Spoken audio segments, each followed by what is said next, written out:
For more on the New Hampshire primary results, we're joined by our CBSN political contributors, Leslie Sanchez and Lynda Tran. Leslie is a Republican strategist and Lynda is a Democratic strategist. Welcome, ladies. Thank you. You guys have been here for hours with us. So let me ask you, this was a huge win for Donald Trump. What is his next move?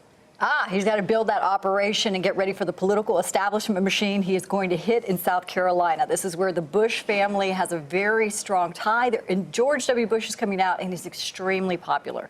So I think Ted Cruz is looking to make a recovery. What's going to be interesting is where the Bush phenomenon fits in, and does he have the momentum to keep going? So, Lynda, the same question. We've got Bernie Sanders by a landslide. But, you know, he's moving into South Carolina where Hillary Clinton is polling very, very well. What challenges does he face? Well, he's obviously going to have to connect beyond the very kind of homogenous demographic that has played to his benefit in the two early states. So he's definitely going to have to figure out who he's connecting with key minority communities, both in South Carolina and in Nevada. Yeah. So, Leslie, back to Donald Trump for just a moment.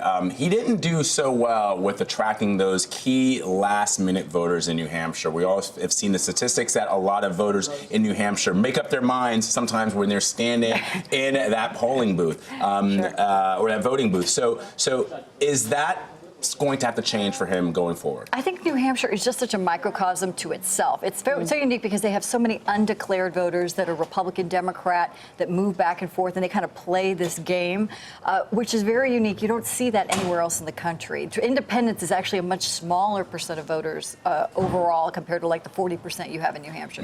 What that does mean, though, people that like Donald Trump, he's not really losing support regardless of what he says. They are the diehards. If you look at them on Twitter, if you say anything about Donald Trump, they're disparaging, they come out and they get very active. But they're doing the same thing in the polls. And what's going to be interesting is to see that momentum. There were a lot of concerns in GOP establishment if they did not slow down Donald Trump going into New Hampshire and really kind of like phase it and show they had an alternative. It was going to be extremely difficult getting into South Carolina. So I want to ask you about that. Obviously, the Republican Party as an organization is thinking about November. But are voters thinking about November? We just have a graphic up from New Hampshire Republican voters. A list of the most important qualities for them, and can win in November is fourth, 12%. More important is shares my values and can bring change. What does that say? It shows that a lot of people are not prepared to think about the big final contest until probably late summer and early part of the fall. We think about it every day, but really this is a constituency that's sending a message. They're frustrated with Washington, all the things we've continued to hear, but they want to be very strong. They don't like the government spending. They didn't like it under George W. Bush. They think Washington is broken, and they'd rather stand by that.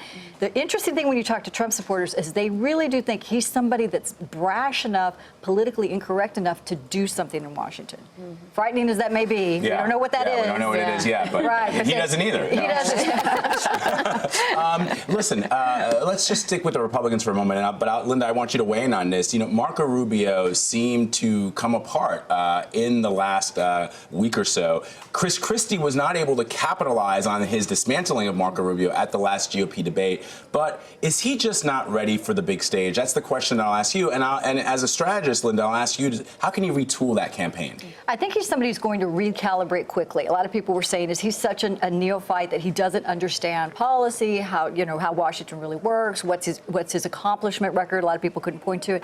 I don't think you're going to have that with Senator Rubio. He's fast on his feet. He didn't show that. I think he was slow through the system, but expect him to recalibrate quickly. Expect him not to make those same mistakes. That's what we were talking about here. And then he comes out and says, I'll never do this again. I really believe that.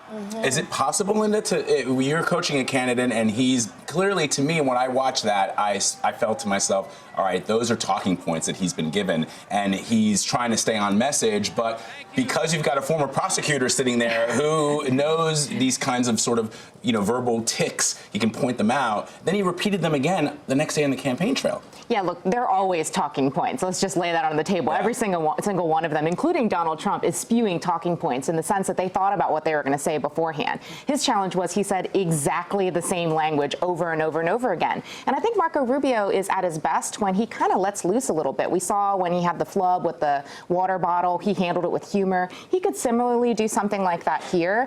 But no matter what, we know there's another debate coming up. We know he has an opportunity to really shift the way that people perceive him. It's what catapulted him, into the sort of, not front runner, but leading status several debates ago. Let's talk about Hillary. Hillary Clinton. Yeah. She barely makes it out of Iowa. She loses now in New Hampshire. There had been some talk, and she'd been questioned about whether or not she was looking to retool her campaign, and she sort of poo-pooed that conversation. But is it time to shift strategy a little bit? Well, there are two things I think that are happening. One is that in any cycle, you are going to continue to staff up as time goes on. You're building your war chest, you're figuring out what your overall long-term strategy is, and inevitably you will hire more people. It's people in state, and it's also people in headquarters. The interesting thing today is that what people are talking about is it looks like she's going to be hiring Jen O'Malley Dillon. For folks who don't know, Jen was the deputy campaign manager for Barack Obama in 2012. She was the battleground states director. Could possibly not be a more important role in 2008 for Obama as well. And so what that tells you is they're not focused on the message piece, what everybody's saying is going wrong. They're focused on doubling down on their ground game, continuing to build the kind of infrastructure that we know it takes to reach voters today. So Hillary Clinton is not considered trustworthy by a lot of people in New Hampshire, in the Democratic Party. That's a big challenge for her. But I'm also really intrigued, Lynda, by the fact that young people are flocking to Bernie Sanders. It used to be that we would say, well, you know, they've got young people excited, MTV rock the vote, but when it comes down to actually voting, they're not really there. Can't base our campaign around these young people. It seems now they are the story. And then the other one, women. Absolutely. Women are not coming out in support of her the way that they might have been expected to. What's going on there? Well, I think New Hampshire has to be somewhat of a wake-up call to the team to think about how it is that they're engaging women in particular, but also more broadly young people, as you mentioned. So there's a lot of talk often about the Obama coalition, and she is winning on the rest of that crew so far. But those young people, they're going to matter. And in past cycles, they didn't vote, but the last two, you've shown millions and millions of people got engaged, some of them for the first time by Barack Obama, but they're continuing to vote. It's becoming a habit. So no question they're going to come into play this cycle, and she's got to figure out a way to really connect with them. Leslie, I have to ask you about John Kasich. He gets the second place position, which is usually significant. It's a big deal. But usually people win it by, say, 25% or, you know, a more significant portion of the vote. So is this a good thing moving forward? Does it even mean anything, the second place position in this campaign? Absolutely. I think what's great about Governor Kasich, there's three parts that lay to that. I think that debate performance we're talking about, it created an opportunity for him. He's also the one with the highest favorables and the lowest unfavorables going in. A lot of people were not paying attention to him. You didn't have super PACs attacking him constantly. Created an opportunity. Third part, he has a campaign strategist, John Weaver, who orchestrated two really big wins in that state. They know how to play in New Hampshire. They positioned him well. He did 100+ town halls, and all of that paid off. To really, in retail politics, it pays off in New Hampshire. So that's going to propel him in terms of ka-ching the dollars that he needs going forward. Real quick, Leslie, Chris Christie coming back here to New Jersey, coming back to the tri-state area, the home state, New Jersey. Did he peak too early? Was he not able to capitalize on that takedown of Marco Rubio? Is he done? He probably is. There's really not a path forward. This is about donors right now. He's going to be calling his donors. Are they going to stay with him? And if not, they're starting to say, look, I need to move on to another campaign. Who's it going to be? Is it John Kasich? Is it Jeb Bush? Doubtfully Marco Rubio, but that's really, it's about money. All right. Lynda Tran, Leslie Sanchez, thank you guys so much. Appreciate it.